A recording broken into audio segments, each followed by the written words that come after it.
صرف 5 منٹ کی تلاوت، صرف 5 منٹ کی تلاوت اور زندگی بھر کا سکون۔ شیطان آپ کو یہ 5 آیتیں پڑھنے سے روکے گا، لیکن اگر آپ نے یہ آیتیں پڑھ لی تو اللہ اتنا راضی ہوگا کہ دنیا کی دولت آپ کے قدموں میں رکھ دے گا۔ نوری فرشتے رزق کی تشتریاں بھر بھر کر آپ کے پاس لائیں گے۔ قرآن کی وہ 5 آیات یہ ہیں: بسم اللہ الرحمن الرحیم۔ ناظرین محترم، کیا آپ اپنی زندگی کو اپ گریڈ کرنا چاہتے ہیں؟ کیا اپنے حالات میں چینج لانا چاہتے ہیں؟ کیا آپ چاہتے ہیں کہ آپ کی زندگی میں سکون ہی سکون اور آسائشیں ہی آسائشیں ہوں، رحمتیں ہی رحمتیں ہوں اور برکتیں ہی برکتیں ہوں؟ بزرگان دین کی شب و روز کی محنت سے آپ فائدہ اٹھانا چاہتے ہیں؟ اور کیا آپ چاہتے ہیں کہ کوئی ایسا وظیفہ اور ایسا عمل آپ کو مل جائے جو خالصتاً قرآن پاک سے لیا گیا ہو، پر اثر ہو، زندگی بدلنے والا ہو، زندگی میں سکون اور اطمینان لانے والا ہو، آپ کے دل میں اللہ کی محبت اور اللہ کے ہاں آپ کا چرچا کرنے والا ہو، آپ کی زندگی کے تمام مسائل کو حل کرنے والا ہو، آپ کے رزق میں ڈھیروں ڈھیر اضافہ کرنے والا ہو؟ اور اگر آپ واقعی میں ایسا چاہتے ہیں تو اس ویڈیو کو پورے غور اور توجہ سے دیکھیے گا اور سنیے گا۔ قرآن پاک کی یہ 5 آیتیں جو بھی پڑھتا ہے، دنیا جہان کا رزق اس پر مہربان ہو جاتا ہے، کیونکہ اللہ سبحانہ و تعالیٰ نے یہ آیتیں قرآن میں نازل ہی اسی لیے فرمائی ہیں کہ ہم انسان ان آیتوں کی مدد سے اپنی زندگیوں کو بہتر سے بہتر کر سکیں۔ ان 5 آیتوں کی فضیلت و اہمیت نہایت بلند و برتر ہے۔ ایک ایک کر کے 5 آیات آپ کو بتاؤں گا اور پوری دلیل کے ساتھ ان کی اہمیت و افادیت بھی بتاؤں گا، تاکہ کسی بھی مسلمان کے دل میں ان آیات کی افادیت کے بارے میں اور معجزاتی طور پر انسان کی زندگی کو بدلنے کے حوالے سے، ان آیات کی کرامات کے حوالے سے کسی بھی قسم کا کوئی شک و شبہ باقی نہ رہے۔ بحیثیت مسلمان، قرآن پاک کی ہر ایک آیت ہمارے ایمان کا لازمی جز ہے۔ کسی بھی آیت کا انکار تو بہت دور کی بات ہے، اس کے بارے میں ہلکا سا شائبہ بھی ایک مسلمان کو ایمان کی دولت سے محروم کر سکتا ہے۔ مختصر جان لیجیے کہ قرآن پاک اللہ کی کتنی عظیم عنایت ہے۔ ایک مسلمان کی زندگی میں قرآن پاک کی کیا اہمیت ہے۔ اللہ تعالیٰ نے سورہ رحمان میں ارشاد فرمایا، الرحمن علم القرآن۔ اس سورت کا آغاز ہی اللہ کے مبارک نام الرحمن کے ساتھ ہوا ہے، اور پوری سورت اس کی بے حد و حساب رحمت کی تفصیل ہے۔ اس میں اللہ تعالیٰ نے اپنی ہر نعمت کا ذکر کر کے بار بار اپنا احسان یاد دلایا ہے۔ ان نعمتوں میں وہ نعمتیں بھی ہیں جو دنیا میں تمام لوگوں پر کی گئی ہیں، اور وہ بھی جو صرف ایمان والوں پر ہیں۔ ان میں سے سب سے بڑی نعمت دین کا ذکر سب سے پہلے فرمایا ہے، کیونکہ دنیا و آخرت دونوں میں کامیابی اسی پر موقوف ہے، اور دین کا دار و مدار قرآن مجید پر ہے۔ اس لیے فرمایا، الرحمن علم القرآن۔ اس بے حد رحم والے نے یہ قرآن سکھایا، یعنی قرآن پاک سکھایا جانا ہی اللہ سبحانہ و تعالیٰ کی بہت بڑی نعمت ہے۔ بھلا بتاؤ، اب اللہ سے بڑا رحم کرنے والا اور کون ہو سکتا ہے؟ یقیناً اللہ ہی سب سے بڑا رحم کرنے والا ہے۔ اور بھلا بتاؤ کہ جب اللہ ہی رحم کرنے والا ہے تو پھر اللہ نے تو اپنا رحم اور اپنا کرم ہم پر کر دیا قرآن سکھانے کی صورت میں۔ یعنی جب اللہ نے ہم پر رحم کرنا چاہا تو ہمیں اپنے قیمتی علم قرآن کی تعلیم دے دی، یعنی اپنے محبوب نبی آخر الزماں حضرت محمد مصطفیٰ صلی اللہ علیہ وآلہ وسلم کے ذریعے سے جب اللہ نے ہم پر اپنا سب سے قیمتی علم قرآن نازل فرمایا تو گویا اللہ نے ہمیں دنیا و آخرت کے تمام خزانوں کی چابی دے دی۔ جی ہاں، دراصل قرآن ہی اللہ کے خزانوں کی چابی ہے۔ اب یہ ہم پر منحصر ہے کہ ہم اللہ کے اس پاک کلام سے کتنا فائدہ اٹھا پاتے ہیں اور فائدہ اٹھاتے بھی ہیں یا نہیں۔ دراصل اسی قرآن میں اللہ نے ہمیں اپنے غیبی خزانوں کو حاصل کرنے کی چابیاں دے دی ہیں۔ 5 ایسی آیات آپ کو بتاؤں گا کہ جن کو پڑھنے میں صرف 5 منٹ لگتے ہیں، اور جو بندہ ہر روز 5 منٹ کا یہ عمل کرنے کا اپنا معمول بنا لے گا تو دنیا کے تمام خزانے اسے حاصل ہو جائیں گے انشاءاللہ۔ الرحمن علم القرآن، ان 2 آیات میں نعمت کے بیان کے ساتھ کفار کے اس بہتان کا رد بھی ہے کہ انما یعلمہ بشر، یعنی آپ صلی اللہ علیہ وآلہ وسلم کو کوئی بشر ہی سکھاتا ہے۔ فرمایا، آپ کو سکھانے والا کوئی بشر یا کوئی اور ہستی نہیں بلکہ وہ رحمان ہی ہے جس نے آپ کو قرآن سکھایا، کیونکہ کفار کا کہنا تھا کہ قرآن کسی اور نے آپ کو سکھایا ہے۔ گویا وہ یہ مان گئے کہ یہ آپ نے خود نہیں بنایا بلکہ کسی اور نے آپ کو سکھایا ہے، مگر وہ یہ نہیں مانتے تھے کہ آپ کو قرآن سکھانے والا اللہ تعالیٰ ہے۔ اس لیے فرمایا اس رحمان نے ہی آپ کو یہ قرآن سکھایا ہے۔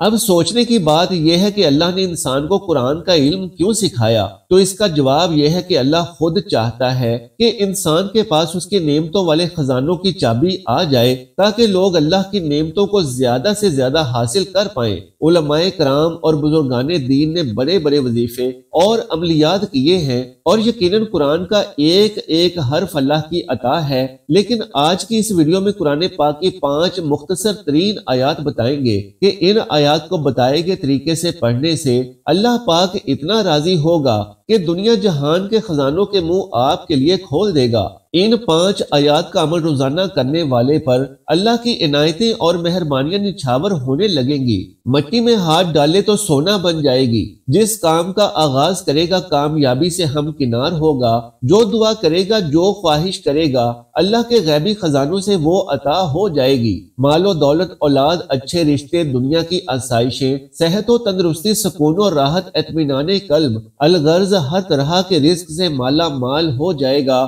یقیناً رزق کی بہت ساری اقسام ہیں۔ کسی اچھے اور ہمدرد دوست یا رشتہ دار کا ہمارے پاس آ کر کچھ وقت گزارنا بھی رزق ہے۔ اچھے دوست اور رشتہ دار کا حصول بھی رزق ہے۔ مال و دولت کا حصول بھی رزق ہے۔ اولاد کا حصول بھی رزق ہے۔ کھانا پینا، لباس، خوشی، مسرت، راحت، اپنے جیون ساتھی کے ساتھ گزرے لمحات، یہ سب رزق کی ہی اقسام ہیں۔ اور ہر طرح کے رزق کے حصول کے لیے آپ روزانہ یہ عمل کریں۔ قرآن پاک کی 5 آیات کا عمل ہے۔ ان میں سے سب سے پہلی آیت ہے اعوذ باللہ من الشیطان الرجیم، جبکہ دوسری آیت ہے بسم اللہ الرحمن الرحیم۔ یاد رہے کہ یہ 2 آیات ایسی ہیں کہ ان کے بغیر کسی بھی وظیفے اور عمل سے کامیابی کا حاصل ہونا مشکل ہی نہیں بلکہ ناممکن ہے۔ یعنی اس عمل کے آغاز میں یہ دونوں آیات صرف ایک مرتبہ ہی پڑھی جائیں گی۔ انسان کی فلاح اسی ایک کلمے اور دعا میں پوشیدہ ہے کہ وہ ہمہ وقت اللہ کی پناہ میں رہے،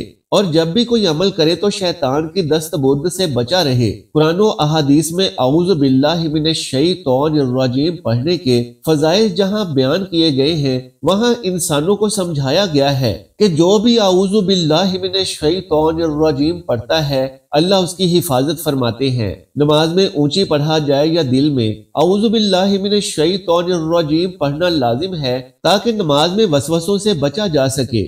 حضرت ماکل بن یسار رضی اللہ تعالیٰ عنہ سے مروی ہے کہ نبی کریم صلی اللہ علیہ وآلہ وسلم نے ارشاد فرمایا کہ جو شخص صبح کے وقت 3 مرتبہ اعوذ باللہ السمیع العلیم من الشیطان الرجیم پڑھے اور سورہ حشر کی آخری 3 آیات پڑھے تو اس کے ساتھ اللہ تعالیٰ 70,000 فرشتے مقرر کر دیتے ہیں۔ وہ شام تک اس کے لیے دعا و استغفار کرتے ہیں۔ اگر اس دن مر جائے تو شہید بن کر مرے گا، اور جو شام کو پڑھے اس کو بھی یہی مرتبہ حاصل ہوگا۔ اعوذ باللہ من الشیطان الرجیم پڑھنے والے انسان کا خالق کے ساتھ تعلق مضبوط ہو جاتا ہے اور ہر حال میں امید صرف اللہ سے رکھتا ہے۔ یہ پڑھنا نوح علیہ السلام، یوسف علیہ السلام، موسیٰ علیہ السلام، مریم علیہ السلام اور ہمارے نبی صلی اللہ علیہ وآلہ وسلم سمیت سب انبیاء کرام کا شیوا تھا۔ شیطانی وسوسوں سے تحفظ کے لیے یہ خصوصی دعا ہے، اور اس دعا کو ہر اس وقت پڑھنا چاہیے جب کوئی شیطانی وسوسہ آئے۔ نماز میں برے خیالات کے وقت، تلاوت سے پہلے، بیت الخلاء جاتے وقت، صبح و شام کے اذکار میں، برا خواب دیکھ کر حالت غصہ میں، ہم بستری سے پہلے، جب گدھا رینگ کے گمراہی کا خدشہ محسوس ہو، شرک کا خدشہ ہو، بے راہ روی کا خدشہ ہو، سفر سے پہلے، سفر میں پڑاؤ کے وقت، اندھیری چلتے وقت بادل دیکھ کر، اور جو لوگ اعوذ باللہ من الشیطان الرجیم سجدے میں پڑھتے ہیں انہیں چاہیے کہ وہ اپنے اعضاء، اعمال، تمام مخلوقات زندگی میں اتار چڑھاؤ، ثروت و غربت کے شر سے، دکھ، تکلیف، بیماری اور تکلیف، جادو اور نظر بد، دشمنوں کے شر سے، برا پڑوسی، فتنے، عذاب الہی بچنے کی دعا کرے۔ یہ سب اعمال احادیث مبارکہ سے ثابت ہیں۔ ہمارے نبی مکرم صلی اللہ علیہ وآلہ وسلم ہمیشہ اللہ تعالیٰ کی جانب متوجہ رہتے اور اللہ کی پناہ مانگتے۔ چنانچہ آپ صلی اللہ علیہ وآلہ وسلم صبح و شام، سفر، حضر، امن، جنگ، سوتے جاگتے، بیت الخلاء میں داخل ہوتے وقت اور نماز میں بھی کثرت سے اللہ تعالیٰ کی پناہ مانگتے۔ چنانچہ قیام میں عذاب والی آیات پڑھتے، سجدہ جلسہ میں ہوتے تو اللہ کی پناہ مانگتے، کوئی ناگوار چیز دیکھتے تب بھی اللہ کی پناہ مانگتے، ہر بری چیز سے اللہ کی پناہ مانگتے۔ آپ صلی اللہ علیہ وآلہ وسلم عام طور پر کہا کرتے تھے، میں غربت، کفر، شرک و نفاق، خود پسندی اور ریاکاری سے تیری پناہ چاہتا ہوں۔ آپ صلی اللہ علیہ وآلہ وسلم اپنے صحابہ کرام کو بھی اس کی تعلیم دیتے، نیز بچوں میں حسن و حسین رضی اللہ عنہم کو اللہ کی پناہ میں دیتے ہوئے فرماتے، میں اللہ تعالیٰ کے کامل کلمات کی پناہ میں آتا ہوں، ہر شیطان اور زہریلے جانور سے اور نظر بد والی آنکھ سے، اور حکمت الہی کے مطابق ہر مسلمان کا شیطان دشمن ہے، چاہے وہ انسان کی شکل میں ہو یا جن کی، فرمانے باری تعالیٰ ہے۔ اسی طرح ہم نے شیطان صرت انسانوں اور جنوں کو ہر نبی اور ان کے پیروکاروں کا دشمن بنایا، جو دھوکہ دینے کی غرض سے کچھ خوش آئند باتیں ایک دوسرے کے کانوں میں پھونکتے رہتے ہیں۔ سورہ انعام۔ چنانچہ شیطان انسان کا کھلا دشمن ہے، بلکہ ہر مصیبت و آفت کی بنیاد ہے۔ وہ ہر وقت انسان کو تکلیف پہنچانے کے لیے کوشش میں لگا رہتا ہے۔ چنانچہ شیطانی شر اور شیطانی چیلوں سے تحفظ اللہ کی پناہ سے ہی حاصل ہوگا۔ یہی وجہ ہے کہ اللہ تعالیٰ نے مکمل ایک سورۃ شیطانی اور شیطانی چیلوں کے شر سے بچاؤ کے لیے نازل فرمائی۔ لہٰذا جو لوگ اخلاص کے ساتھ اللہ کی پناہ حاصل کرتے اور اسی پر توکل کرتے ہیں، شیطان اپنے کسی ہتھ کنڈے سے ان پر غالب نہیں آتا اور وہ وساوس مالی خسارے سے بچے رہتے ہیں۔ اعوذ باللہ من الشیطان الرجیم کو روزانہ صبح 3 بار پڑھنا معمول بنانا انتہائی مستحب عمل ہے، اور یہ انسان کے مالی اور روحانی، جسمانی، سماجی فتنوں کے خلاف مؤثر ڈھال ہے۔ کچھ ایسا ہی معاملہ بسم اللہ الرحمن الرحیم کا بھی ہے کہ انسان جو بھی کام کرے وہ اللہ کا نام لے کر ہی شروع کرے، تبھی اس کام میں اللہ کی مدد و نصرت حاصل ہوتی ہے۔ صرف مدد و نصرت ہی نہیں، اس کام میں اللہ کی رحمت اور برکت بھی شامل حال ہو جاتی ہے۔ بسم اللہ شریف کی ہر نیک کام سے قبل پڑھنے کی بہت اہمیت و برکات ہیں۔ یہ اللہ کی آخری کتاب قرآن کریم کا جوہر ہے، جب کسی دل میں اتر جاتی ہے تو گھر کر لیتی ہے۔ بسم اللہ کی بے کے نقطے کی برکت سے فیض کے چشمے ابلتے ہیں، اور اللہ کی ہر مخلوق خاکی ہو یا آبی، نوری ہو یا ناری فیض یاب ہوتی ہے۔ جب یہ آیت نازل ہوئی تو شیطان نے اپنے سر پر خاک ڈالی۔ اللہ رب العالمین نے اپنی عزت و جلالت کی قسم کھائی کہ جس کام میں میرا یہ برکت والا نام لیا جائے گا اس میں برکت ہوگی، جس بیمار پر پڑھا جائے گا شفا ہوگی، جو اسے پڑھے گا اسے جنت نصیب ہوگی۔ ایک حدیث میں اللہ کے محبوب پاک صلی اللہ علیہ وآلہ وسلم نے حضرت ابو ہریرہ رضی اللہ تعالیٰ عنہ سے فرمایا، اے ابو ہریرہ، جب تم وضو کرنے لگو تو بسم اللہ کہہ لیا کرو، کیونکہ نگہبان فرشتے جب تک تم فارغ نہ ہوگے برابر تمہاری نیکیاں لکھتے رہیں گے، یہاں تک کہ تم وہ وضو مکمل کر چکو۔ بحوالہ ابو داؤد و ابن ماجہ۔ اس آیت کے معجزات تو لامحدود ہیں، لیکن اختصار کے ساتھ بس اتنا سمجھ لیں کہ کسی بھی کام میں برکت نہ ہوگی جب تک اس کو اس کلمے سے شروع نہ کیا جائے۔ ناظرین، تیسری آیت پوری آیت نہیں بلکہ اس کا ایک چھوٹا سا حصہ ہے۔ سورہ آل عمران کی آیت نمبر 37 کا ایک چھوٹا سا حصہ ہے۔ ان اللہ یرزق من یشاء بغیر حساب، بے شک اللہ جسے چاہے بے حساب رزق دے۔ یاد رہے کہ پہلی 2 آیات کے بعد اب قرآن کی یہ 3 آیات بیان کی جائیں گی، اور یہ تمام وہ آیات ہیں جو رزق کی چابیاں ہیں۔ تیسری آیت کو 11 مرتبہ پڑھیں گے۔ اس آیت کی افادیت کی دلیل اس کے ترجمے میں ہی موجود ہے کہ اللہ جسے چاہے اسے بے حساب رزق دے، یعنی اللہ رب العالمین کے سامنے اسی کی فرمائی ہوئی بات سے دعا کرنی ہے۔ چوتھی آیت سورہ شورى کی آیت نمبر 19 ہے۔ اللہ لطیف بعبادہ یرزق من یشاء وہو القوی العزیز۔ اللہ اپنے بندوں پر بہت مہربان ہے، جسے چاہے رزق دیتا ہے، اور وہی طاقتور اور غالب ہے۔ جبکہ پانچویں آیت سورہ زاریات کی آیت نمبر 58 ہے، ان اللہ هو الرزاق ذو القوۃ المتین، بے شک اللہ ہی رزق دینے والا، قوت والا اور مضبوط ہے۔ یاد رکھیں کہ تیسری، چوتھی اور پانچویں آیت کا ترجمہ ہی ان کی فضیلت کی دلیل ہے۔ علماء کرام کی شب و روز کی محنت اور بار بار کے وظائف کا نچوڑ ہے۔ اللہ سے پناہ طلب کرنا یعنی تمام گناہوں سے تائب ہو کر اللہ کی پناہ اختیار کرنا، اللہ کے نام سے آغاز کرنا، یعنی یہ اقرار کرنا کہ اس دنیا کی ہر چیز صرف اور صرف اللہ کے لیے ہے اور اسی کے نام سے ہر کام کا آغاز کرتے ہیں۔ دراصل یہ دو کلمات ہی انسان کی ہر بھلائی اور ہر کامیابی کے لیے اور ہر طرح کے بند تالے کھولنے کے لیے کافی ہیں۔ جبکہ آیت نمبر 3، 4 اور 5 اللہ رب العالمین کے ہی فرمائے ہوئے کلمات ہیں، اور وہ چابیاں ہیں جو اللہ سبحانہ و تعالیٰ نے خود انسان کو عطا فرمائی ہیں، کہ جن کے ذریعے ہم اللہ سے رزق کی فراخی، فراوانی اور زیادتی کے لیے دعا کرتے ہیں۔ 5 آیات بیان کی گئی ہیں۔ پہلی 2 آیات کو وظیفہ یا عمل کے آغاز میں صرف ایک مرتبہ ہی پڑھنا کافی ہے، جبکہ باقی 3 آیات کو 11 کی تعداد میں پڑھا جائے تو یہ عمل مکمل ہو جاتا ہے۔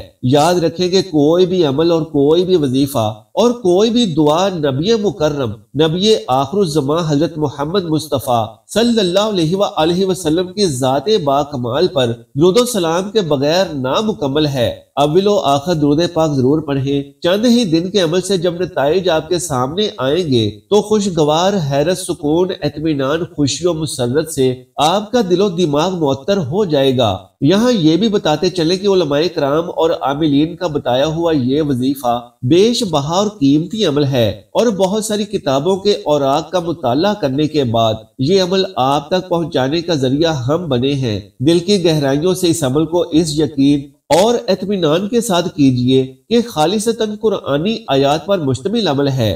بیش بہا اور بیش قیمتی دنیاوی فوائد کا حامل یہ عمل ان گنت نیکیوں کے حصول کا بھی ضامن ہے۔ یعنی یہ عمل نہ صرف انسان کی دنیاوی زندگی میں انقلاب لانے کا حامل ہے، بلکہ دنیا کے ساتھ ساتھ اخروی زندگی کی تیاری کا بھی سبب ہے۔ الحمدللہ، بفضل خدا۔